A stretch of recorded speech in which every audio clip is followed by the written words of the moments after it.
എൻ്റെ സൂചിച്ചേട്ടൻ്റെ ചടങ്ങിൻ്റെ വീഡിയോയ്ക്ക് അടിയിൽ കുറേ കമൻസ് കണ്ട് ഞാൻ അഭിനയിക്കുവാണ്, എൻ്റെ കണ്ണിൽ കൂടെ കണ്ണുനീര് വരുന്നില്ല. ഞാൻ ചോദിക്കട്ടെ, ഞാൻ ക്യാമറാമാനെ അവിടെ ഇവിടെ നിന്ന് ഷോട്ട് എടുക്കാൻ എടുത്തത്? ഞാനൊരു കാര്യം ചോദിച്ചോട്ടെ, ഞാൻ അഭിനയിക്കും, ആൽബത്തിലും സിനിമയിലും അതുപോലെ ഓരോ റീൽസിലും ഒക്കെ അഭിനയിക്കും. എൻ്റെ ഹസ്ബൻഡിൻ്റെ കല്ലറയ്ക്ക് മുന്നിൽ എനിക്ക് അഭിനയിച്ച് നിൽക്കേണ്ട കാര്യമില്ല. ഞാൻ കരഞ്ഞാൽ നിങ്ങൾ പറയാം അത് ഗ്ലിസർ ഇട്ട് കരഞ്ഞാന്ന്, കരഞ്ഞില്ലെങ്കിൽ നിങ്ങൾ പറയാം ഞാൻ അഭിനയിക്കും ഒരിക്കലും കണ്ണുനീരില്ലെന്ന്. എനിക്കെന്തിനാണ് എൻ്റെ പേഴ്സണൽ കാര്യങ്ങളൊക്കെ നിങ്ങളെ ബോധിപ്പിക്കുന്നത്?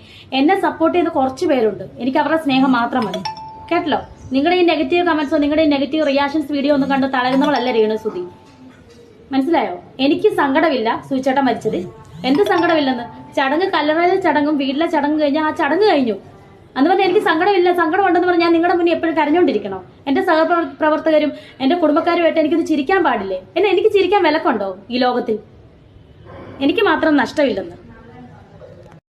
ഹലോ ഗൈസ്, അപ്പോൾ നിങ്ങളെല്ലാവരും വീഡിയോ കണ്ടല്ലോ അല്ലേ? രേണുസുതി അങ്ങട് മെഴുകാണ്. കാരണം കഴിഞ്ഞ ദിവസം കൊല്ലം സുതി മരിച്ചതിൻ്റെ രണ്ടാമത്തെ ആണ്ടായിരുന്നു. അന്നത്തെ ദിവസം രേണുസുതിയും സുഹൃത്തുക്കളൊക്കെ ചേർന്നിട്ട് അതങ്ങോട്ട് ആഘോഷിച്ചു എന്ന് വേണം പറയാനായിട്ട്. ഉദാഹരണത്തിന് അലിൻ ജോസ് പെരേര എന്നറിയപ്പെടുന്ന സോഷ്യൽ മീഡിയയിലെ താരം രേണുവിന്റെ വീട്ടിലെത്തി ഭയങ്കര ഡാൻസ്, പിന്നെ നിമിഷ ബിജോ, അതുപോലെ തന്നെ കുറച്ചധികം ആൾക്കാരെയൊക്കെ രേണു വിളിച്ചിട്ടുണ്ടായിരുന്നു. ശരിക്കും പറഞ്ഞു കഴിഞ്ഞാൽ സ്വന്തം ഭർത്താവ് മരിച്ച 2ാം വർഷത്തിൽ ആണ്ട് നടക്കുന്ന ആ ഒരു ദിവസം രേണുവും കൂട്ടരും ആഘോഷിച്ചു എന്ന് വേണം പറയാൻ. ചില കല്യാണ വീടുകളിലൊക്കെ കാണിക്കുന്ന പോലത്തെ ഒരു പ്രതിനിധിയായിരുന്നു അന്നത്തെ ദിവസം സുധീലയത്തിൽ നടന്നത്. അപ്പൊ അതിന് എതിരായിട്ടൊക്കെ ഒരുപാട് ആൾക്കാർ നെഗറ്റീവ് കമന്റ് ഇട്ടു എന്ന് പറഞ്ഞാണ് ഇപ്പൊ രേണു വന്നങ്ങട് ഭയങ്കര കലിപ്പ്. അതേസമയം കൊല്ലം സിദ്ധിയുടെ സ്വന്തം വീടായിട്ടുള്ള കൊല്ലത്തും ഇതേ ചടങ്ങ് അവിടെയും നടന്നിരുന്നു. എന്താ പറയാ, അവര് ബലിയിട്ടു. അതായത് മൂത്ത മകനായിട്ടുള്ള കിച്ചു ബലിയിടുകയും അങ്ങനെയുള്ള ചടങ്ങ് അവിടെയും നടന്നിരുന്നു. അവിടെ ഇതുപോലുള്ള ആഘോഷങ്ങളോ കൂക്കുവിളിയോ ഒന്നും നമ്മളാരും കണ്ടില്ല. ഒരുപാട് ലോക്കൽ ചാനലുകാരും ഇല്ലായിരുന്നു അവിടുത്തെ അവരുടെ വീഡിയോ എടുക്കാനോ ഒന്നും തന്നെ. ഉണ്ടായിരുന്നു, 1-2 ചാനലുകാരൊക്കെ ഉണ്ടായിരുന്നു. പക്ഷെ അന്നത്തെ ദിവസം സുധീലയത്തിൽ എന്താ നടന്നത്? അവിടെ അവർ ആഘോഷിച്ചു. കൊല്ലം സുധി മരിച്ചതിന്റെ 2ാം ആണ്ടില് ആൾക്കാർ ഡാൻസ് ഒക്കെ കളിച്ച് അങ്ങോട്ട് ആഘോഷിച്ചു. അപ്പോൾ രേണുവിനെ കാണിക്കുന്നതിന് കുഴപ്പമില്ല, ആൾക്കാരൊന്നും പറയാൻ പാടില്ല. എന്താ ഇവിടെ നടക്കുന്നത്? അവനവനായിട്ട് ഈ നെഗറ്റീവ് പബ്ലിസിറ്റി ഉണ്ടാക്കിക്കൊണ്ടിരിക്കുകയാണ്. നമ്മൾ ആരെയും വിളിക്കരുതെന്നൊന്നും പറയുന്നില്ല, വിളിക്കണമായിരുന്നു. പക്ഷെ അതൊരു ചടങ്ങ് എന്താണെന്നുള്ളത് ചിന്തിക്കണം. സ്വന്തം ഭർത്താവ് മരിച്ചതിന്റെ 2ാം വർഷത്തെ ചടങ്ങാണ്. അപ്പൊ അത് അതിൻ്റെതായ രീതിക്ക് ചെയ്യണമായിരുന്നു.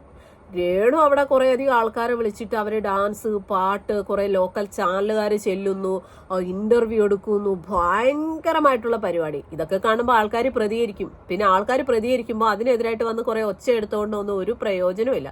ഇവിടെ നമ്മൾ ആരും പറയുന്നില്ല രേണു ജീവിക്കരുത്, അല്ലെങ്കിൽ രേണുവിന് അഭിനയിക്കുന്നതുകൊണ്ടൊന്നും നമ്മൾ ആരും അവര് ഒരു കുറ്റവും പറയുന്നില്ല. അവരുടെ ജോലി ചെയ്ത് ജീവിക്കട്ടെ. അവർ ജോലി ചെയ്താലേ അവർക്ക് ജീവിക്കാൻ പറ്റുള്ളൂ. അല്ലാതെ ഈ പറയുന്ന നമ്മളാരും അവർക്ക് ചെലവിന് കൊടുക്കത്തില്ല. അഭിനയിക്കേണ്ട സ്ഥാനത്ത് അഭിനയിക്കുക തന്നെ വേണം. അല്ലാതെ ഓരോ അവസരങ്ങളും മനസ്സിലാക്കി ചെയ്യണം. കൊല്ലം സുധിയുടെ 2ാമത്തെ ആണ്ടായിരുന്നു. അപ്പൊ അന്നത്തെ ദിവസം അതുപോലെയുള്ള കാര്യങ്ങൾ അവിടെ നടക്കണമായിരുന്നു. അതാണോ ശരിക്കും പറഞ്ഞാൽ സുധീലയത്തിൽ നടന്നത്? ഡാൻസ്, പാട്ട്, വാരിക്കൊടുക്കുന്നു, എന്തൊക്കെ കോപ്രായങ്ങളാ കാണിക്കുന്നത്. എന്നിട്ട് ആൾക്കാർ കമന്റ് ഇട്ട് കഴിഞ്ഞാൽ അയ്യോ ഒന്നും ചെയ്തിട്ടില്ല, രേണു കരഞ്ഞ കുറ്റം, കരഞ്ഞില്ലെങ്കിൽ കുറ്റം. നമ്മൾ പറയുന്നില്ല രേണുവിന് സങ്കടമുണ്ട്, കാരണം ഭർത്താവാണ്, 5 വർഷത്തോളം അവർ ഒരുമിച്ച് ജീവിച്ചിട്ടുണ്ട്. കൊല്ലം സുധിയുടെ ഒരു കുഞ്ഞ് രേണുവിനുണ്ട്. അപ്പൊ അതിൻ്റെതായിട്ടുള്ള സങ്കടങ്ങളൊക്കെ രേണുവിനുണ്ടാകാം, ഇല്ലെന്ന് നമ്മൾ ആരും പറഞ്ഞിട്ടില്ല. പക്ഷേ അന്നത്തെ ദിവസം എന്താണ് അവിടെ ശരിക്കും നടന്നത്? അവിടെ അങ്ങനെയുള്ള പരിപാടികളായിരുന്നോ നടക്കേണ്ടത്? ആയിരുന്നോ? കുറെ അധികം ആൾക്കാരെ വിളിക്കുന്നതിലൊന്നും തെറ്റില്ല. പക്ഷെ അവിടെ വന്ന് പാട്ട്, ഡാൻസ്, എന്നിട്ട് രേണു അതിനെ സപ്പോർട്ട് ചെയ്യുന്നു, കൈയടിച്ച് പ്രോത്സാഹിപ്പിക്കുന്നു, പിന്നെ കുറച്ച് അങ്ങോട്ട് വാരി കൊടുക്കുന്നു, ഇങ്ങോട്ട് വാരി കൊടുക്കുന്നു, പിന്നെ കുറെ ഫോട്ടോഷൂട്ടുകൾ. ശരിക്കും പറഞ്ഞാൽ ഇതൊക്കെയായിരുന്നു അവിടെ നടക്കേണ്ടത്. ഇങ്ങനെയുള്ള കോപ്രായങ്ങളൊക്കെ കാണിക്കുമ്പോൾ പിന്നെ ആൾക്കാർ എങ്ങനെ പ്രതികരിക്കാതിരിക്കും? പിന്നെ ആരെങ്കിലും എന്തെങ്കിലും പറഞ്ഞു കഴിഞ്ഞാൽ അയ്യോ എനിക്ക് ചിരിക്കാൻ പാടില്ലേ, എനിക്ക് കരയാൻ പാടില്ലേ, എനിക്കെന്താ ജീവിക്കാൻ പാടില്ലേ? നമ്മൾ ആരും പറയുന്നില്ല രേണു ചിരിക്കരുതെന്നോ ഭർത്താവ് മരിച്ചു എന്ന് കരുതിയിട്ട് എന്നും കരഞ്ഞു പിഴിഞ്ഞിരിക്കണമെന്ന് നമ്മൾ ആരും പറയുന്നില്ല. പുള്ളിക്കാരൻ മരിച്ചിട്ട് 2ാമത്തെ വർഷമാണ്. ആ ഒരു ദിവസം പോലും രേണുവിന്റെ ഒരു കുറച്ചൊന്ന് പക്വതയോടുകൂടി ചെയ്യാനും കാര്യങ്ങൾ ചെയ്യാൻ പറ്റിയില്ലെന്നെങ്കിൽ പിന്നെ എന്തുവാ കാണിക്കുന്നത്? പിന്നെ ആരെങ്കിലും അത് പറഞ്ഞു കഴിഞ്ഞാൽ പിന്നെ പറയുന്ന ആൾക്കാർ കുറ്റം. കുറെ രേണുസുതി ഫാൻസിങ് ഇറങ്ങിയിട്ടുണ്ട്. എന്റെ പൊന്നോ, നമ്മൾ എന്തെങ്കിലും കാര്യങ്ങൾ പറയാൻ ഒരു വീഡിയോ ആയിട്ട് രേണുവിനെ കുറിച്ച് എന്തെങ്കിലും ചെയ്തു കഴിഞ്ഞാൽ കുറെ എണ്ണങ്ങൾ ഇങ്ങോട്ട് ഇറങ്ങും. നീയൊക്കെ അവളെ വിറ്റ് കാശാക്കുമല്ലേ, അങ്ങനെ ഇങ്ങനെയാന്നൊക്കെ. പിന്നെ എല്ലാവരും വീഡിയോ ചെയ്യുന്ന കാശിന് വേണ്ടിയിട്ടല്ല, അല്ലാണ്ട് പിണ്ണാക്കിന് വേണ്ടിയിട്ടല്ല. എന്താ പറയാ, എന്റെ ചാനലിൽ ഞാൻ രേണുസുതിയെ കുറിച്ചുള്ള വീഡിയോസ് ഇനിയും ചെയ്യും. എനിക്ക് തോന്നുന്ന അഭിപ്രായങ്ങൾ വളരെ മാന്യമായിട്ട് ഞാൻ പറയുകയും വിമർശിക്കുകയും ഒക്കെ ചെയ്യും. സപ്പോർട്ട് ചെയ്യേണ്ട സമയത്ത് സപ്പോർട്ട് ചെയ്യും, വിമർശിക്കേണ്ട സമയത്ത് വിമർശിക്കും. എത്ര പേര് വന്ന് കമന്റ് ഇട്ട് മെഴുകിയാലും ഒരു പ്രശ്നവും ഇല്ല.